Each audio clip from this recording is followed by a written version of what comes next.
Hello, everyone, and this is MeasureCast, the data-driven way of digital marketing show.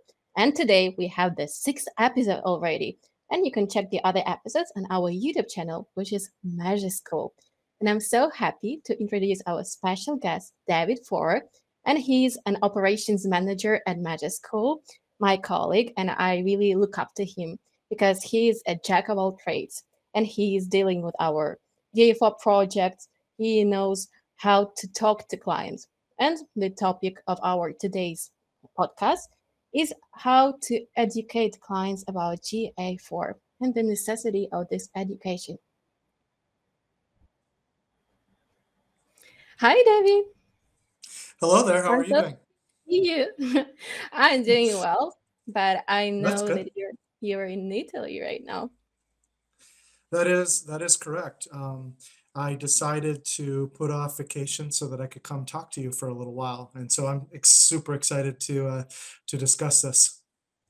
Oh, this is true passion and true dedication, I would say.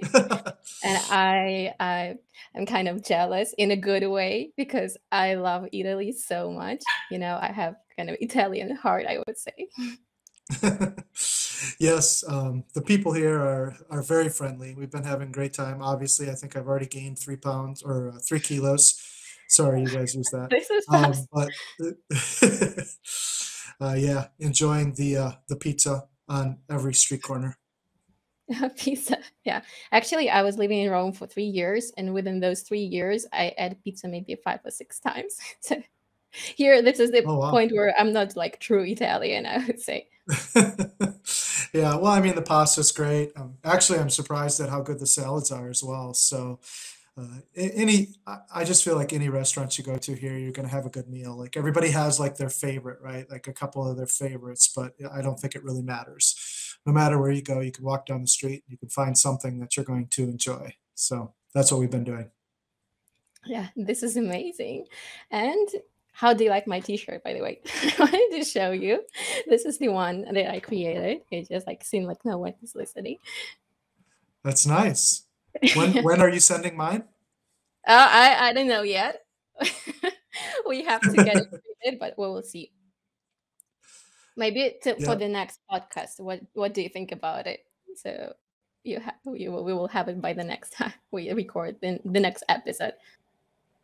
I like it. I'll be ready. I'll be ready. Yeah, so let's dive into our topic, which is extremely interesting, I would say, and extremely important. And this is Mhm, educating clients about GA4. Yeah, because now most clients are kind of in the dark area. And when mhm. it comes to GA4, so many people still don't know what this tool is about, how to use it correctly. And we have this responsibility, right? Because people rely on our expertise, they rely on our Yep. knowledge. Do you feel also the responsibility of teaching them what this tool is about?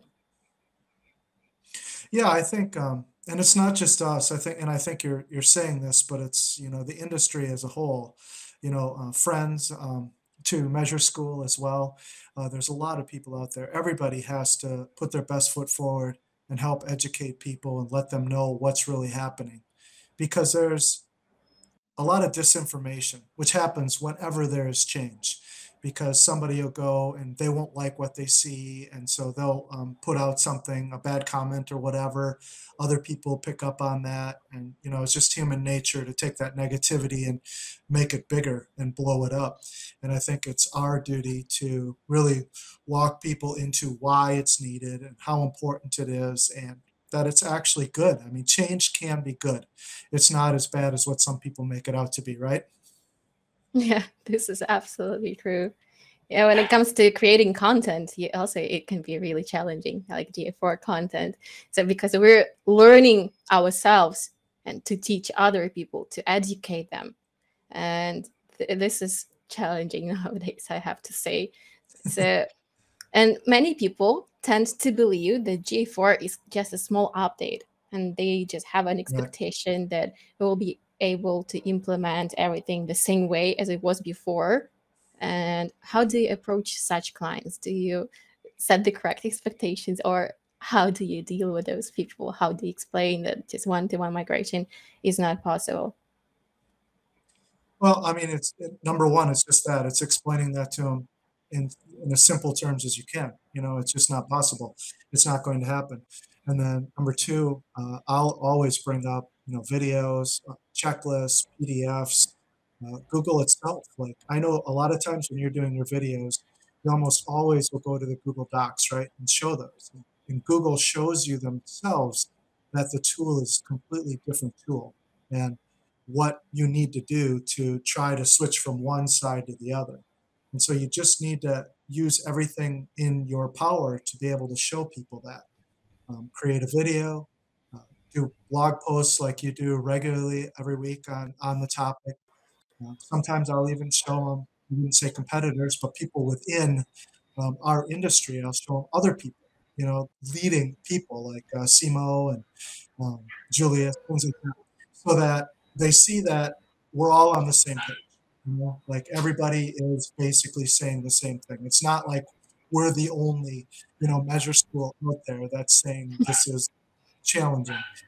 So I think it's just making sure that they understand that, communicating it clearly right from the beginning, and always having the same message time after time.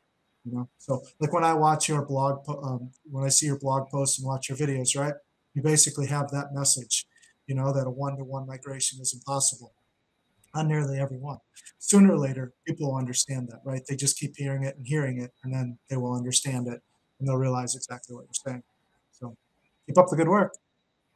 Yeah, this is true. So I try to get the message across, just to set the correct expectations at the very beginning so that people know that this is not possible. Yes, sir. We could imitate the setup, yeah, to make it as close as possible. But what's the point of it? Yeah, because our main Right. goal is to measure and to work with the data so we can get insights. And if you want just to, you're not using the potential of the tool, you can say that way. And Absolutely. also, It's a much better tool, right?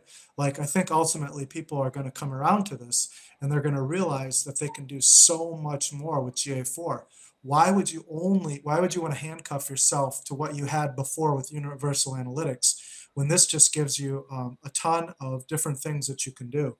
So yeah, being able to open your eyes and look at those things and start using it the way it's supposed to be used. Don't use it like your previous tool. yeah, this is absolutely true. I can't agree more. And also, when it comes to event tracking, so many people tend to stick to this category, action, and label box, and Yeah. we just have to use the potential of the new tool. So we have to use all just the power of it, and we can get much more valuable data if we just know how to use it correctly. And this is again, we're coming back to the necessity of educating people, because one of the Mhm. reasons they don't want to use something new because they're kind of afraid of changes and they don't know much. And when you don't know something, you don't feel comfortable using it. So maybe this could be a reason why just people tend to stick to the old schema, for example. Yeah. Oh, definitely. And I think that's why it's also important, like you said, in the education process. Sometimes we get like service requests all the time, and they'll say, "Hey, we want to do this and this and this with GA4," but it's usually pretty limited to what their previous knowledge was. And I think it's okay while you're talking with them to be like, "Yeah, we're gonna look at that. We're gonna look at that," because you want to get their buy-in first. But once you have their buy-in, then you can start expanding the possibilities and say, "Hey, would you like to do this?" And you probably hear this. I know that our services division all the time does is like, "Oh, you can do that? Oh, we can do that as well?" Like it's like totally new to them, but they are excited. But initially they didn't want to do it, right? Because they were like, "No, I want to live in my little box and stay where we're at." So, talk to them, be like, "Yeah, we're going to do the best. We're going to try to transition that over. And oh, by the way, we also can. We also can." And you'll definitely open their minds if you're in that boat. Yeah, in a way, yes. Okay, basically, we're also exploring the tool, and there are so many features Mhm. to be released. So we are also kind of curious and impatient to see the new developments. So this is also fun because you're learning something new every day. And then you come Yep. to your clients and you can, oh, now this feature is available. So we could try using it. We can try implementing. So let's see where we go with it one. So it's Yeah. always fun. And when it comes to implementations, the next question would be, we can explain some basic things, right? So to educate clients, to explain how it works. When it comes to complicated setup, do you think it is necessary to explain it to the client? Or if something's like really complex, should we go into details and educate them about it too? Or what would be the solution here? Well, I think you go to the end product first. What are you trying to accomplish? And so this is what we're trying to accomplish. And then they're like, oh yeah, I want that. And then it's like, okay, great.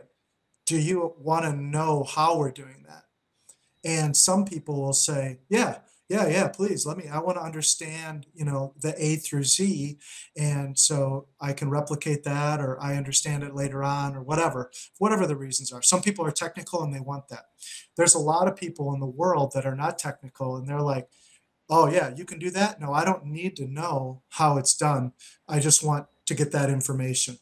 And so I would definitely open it up, that possibility, to everyone and be like, it's up to you. I can get into the details if you want, or we can just get it over here and you can start using it. And usually the clients will tell you they know what they can do and what they can understand. And we get a lot of those requests in, and the people are just like, no, we just know we need that information. So however you get it done, as long as it's done correctly, we're fine with it. Just let us know when we can start using it. So Yeah, this made me think of my previous job. So I was implementing cases, and we were not allowed to click something to take over the mouse control.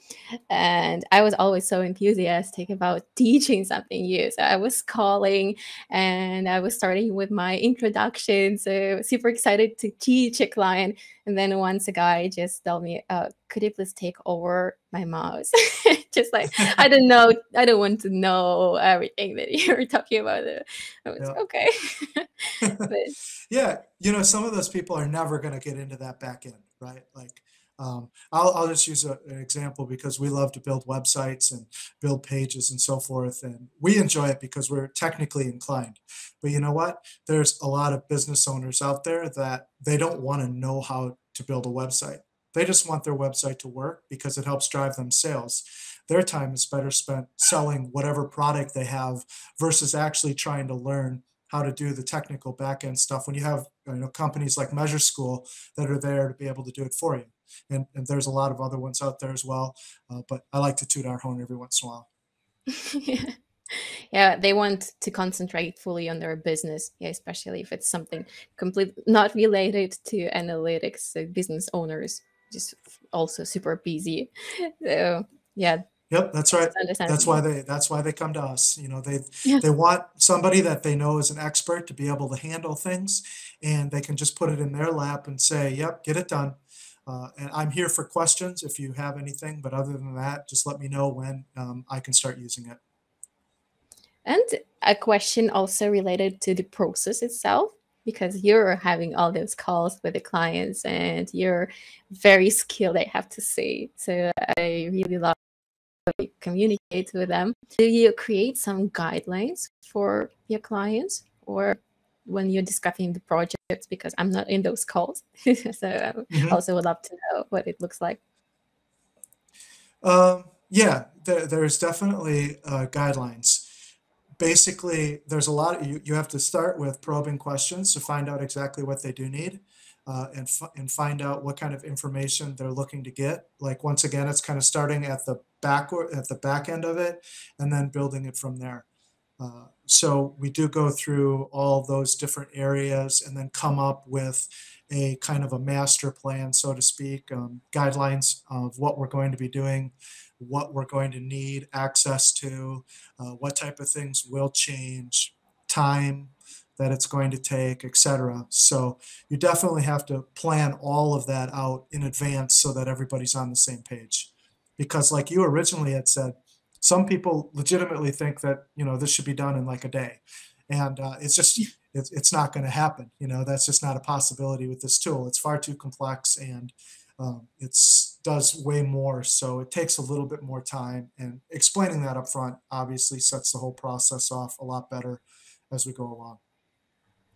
Oh, great. And we have also to set the correct expectations when it comes to time, because some people think, okay, so I just need to add the snippet or just implement analytics and this is enough. So Right. my GA4 migration is done. Well, it's not, because it requires many, many more things involved. And who do you usually have on call? Are there any developers joining, or if it may be some clients representative, or are those clients themselves? Yeah, generally speaking, like if a client comes to us and wants to sit down and have a talk about what to do, we would ask them to have a technically competent person. That can be the business owner if they handle that thing, but you're right. Usually they have a developer that they deal with, that they pass off tasks to. So we definitely want to have that person in there. The business owner, because they're the ones that are going to help us set up our goals and what we're trying to accomplish. And then the developer will know a little bit better, like, hey, this is kind of where you have to go to do it. They know the back end, they know their system, the little quirks that we have to be worried about. And our services division generally, like, if it's like a WordPress site or something like that, we're happy to go ahead and do some of the changes. But if it's a custom site, especially, we want to have the developer who built that and who works on it on a day-to-day basis implement the changes. Like, we will tell them exactly what needs to be done, but we would want them to implement it because they're going to know exactly where it is. Like, you don't want to pay us, which it'll take us 2 or 3 times what it takes a developer to do it. You want us to set it up properly, but give it to somebody who can set it up on the back end really, really quick. So I definitely recommend, if you have a developer, to have them on the call. Yeah, it is really helpful, I have to say, when you have a developer and when you can discuss the technical stuff, maybe when the data layer must be implemented on a custom web page. And by the way, I'm not sure if you can hear my dog. I'm really sorry for that because he is naughty and crazy today. It's just he wants to Oh, participate in our podcast. I thought he was asking questions. I was going to say, did you want me to answer that one? But no, that's okay. Yeah, the dog is crazy today. I don't know what is happening. He's still a puppy, but very naughty one. But coming back to GA4, what do you think what is the best way to learn GA4 for a client? So yeah, we can educate a client, but maybe you could recommend something else, or in your vision, what is the best way? If it depends on how deep they want to go, right? Like, if you're an owner that only wants to get a surface level, the top things, you can easily do that. YouTube, and you can look up the top people in YouTube, and you can learn a bunch of that stuff. So that's one way to go about it. If you want to go a little bit deeper, I do believe you need to get a course. And the reason that a course is so important, like, I'll just use Measure School. So if you say, okay, I want to learn this, and you sign up with Measure School, then we set up a call with you to go through your track, to talk to you about what you want to learn, and this are the steps and the courses and so forth that you have to take. And that's important because the hardest part, I think, about learning this on your own is this, like, you're just going all over, like, I watch this and I watch that and I watch that, and you're not sure the path you should be taking. And so if you want to get a little bit more into detail on what you're doing and what we're doing, learn a little bit more, you definitely want some sort of a course because it's going to guide you along the path that you need. And it's also going to be the quickest. That's an underestimated um, component to pricing. Like, everybody thinks, oh, how expensive is it? But if you can learn something in 4 hours versus doing it on your own for 40, then is the cost really important? Probably not, because you're saving money in time, and time's the one thing that we can't replace. So, we could go on to this subject forever, obviously, but I highly recommend Measure School. Come in, sign up, we'll give you a call. We'll talk to you on Zoom. We'll find out what you're trying to do, and then we'll set up a specific path for you so that you can learn what you want to learn as fast as possible. And I would highly recommend that. And there's other schools out there as well that do the very similar to what we do. And so, if you want to check them out, feel free as well. Yeah, courses is a fantastic way to learn. And I would say also my preferred way, because usually when you have a course, you also have a possibility to ask questions and to get Mm, feedback. Yeah, because there is always communication with the course creator. And as yep. in our case, we also create a path. So we help people reach their goals. We can outline the path that have a vision of their learning and they know how to. And I I also agree. just for myself, I love checking other resources. I really get inspired by Krista Zaiden, Sima Hava, uh, Julius from Analytics Mania. So I'm checking their resources on a daily basis just to learn. Uh, Charles Farina's Twitter, then Measure Slack channel, where you can get so many insights. So it's a very Hmm. fantastic way to learn. Also to be in the communities because people are asking questions there, and some questions can be related to your case, or you can simply learn from those questions because they Right. can be very unique and they can help a lot, specifically with some tracking cases. No, I agree with you. And I know as our lead teacher, you are on a daily basis answering questions. I don't know how many, but at least a few questions every day from students that have had something that doesn't work or doesn't understand a concept. And that is the beauty, right, of what we do versus just looking on YouTube and trying to figure it out on your own, which can be extremely frustrating. Yeah, it's true. And for me to answer a question, sometimes it also takes a lot of time. I need the research, yeah, right, to be able to provide the correct answer because I also feel the responsibility for what I'm writing, especially when it comes to, for example, GA4 content or any kind of content. And when it comes to migration, if I Mhm. would think this is a very frequent question, so that we also get from people because I saw a few. And can you recommend any tools or resources for GA4 migration that could be helpful, or maybe that you're using? I don't get into the technical details on the migration. So I would say that the tool that I most recommend is actually your article that you wrote on GA4 migration. I think it breaks down really well, the 11 steps that that have to be done. And so if someone reads that, they get, the basic overview. Obviously, and you'd be better to answer this, so I'll throw the question back to you. But if you are a technical person, there's a bunch of other stuff out there. But as a lot of the business owners that I deal with, they want more of the surface level. And I think your article does a very good job of breaking that down for them so that they understand without being overly complex and us answering questions all the time. So, how about you? Like, what would you recommend as far as good resources? Oh, there are actually many. So maybe this could be an idea for a blog post for a video. So we could do that. Oh, I agree. I think that would be a good one to do. So, all right, there you heard it, folks. Sophia said in the next few weeks she's going to put out a blog post on that. Was not a promise because I'm going on a vacation to Italy, by the way, also. So, but we will see. We will see. I will need some inspiration and time, and maybe the blog post will be out there. Excellent. Okay. Thank you so much for joining us and Yes. for sharing such valuable information. It's always a pleasure to talk to you. And, I can talk to you for ages. So we can talk about everything, basically. And you know this Yeah. from No, our meetings, I guess. the pleasure is all mine, truly.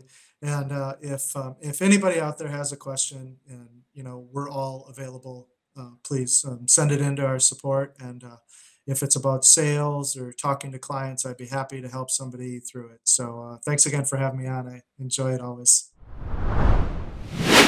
Thank you so much for being with us today. And if you're interested in more GA4 content, you can check it right here. And please give us thumbs up and see you next time.